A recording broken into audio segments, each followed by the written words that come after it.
When it comes to application or acquisition of kitchen gadget in any modern kitchen, blender will always top the list. However, following closely on that list is the air fryer.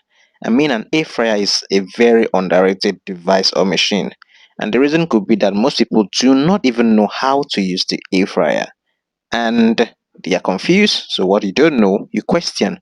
Today, I'm going to show you two recipes you can make with the air fryer, and additionally, we'll also show you how you can make sauce in your or with your pressure pot.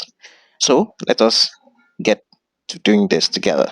So, I'm trying to make sweet potatoes and fried fish using the air fryer.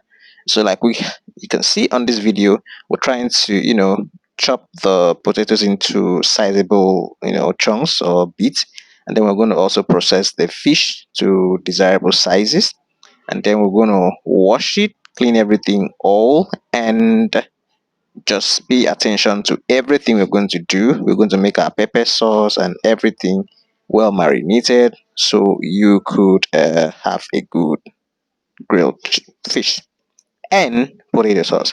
So, just a tip, for us to have a very crispy potato chips, we are going to slice the potatoes and then we're going to submerge it into hot water or a brine hot water, that's salt and hot water, for a period of 10 minutes. And so that's going to help us to achieve very crispy potatoes fry. So just watch and learn from this video.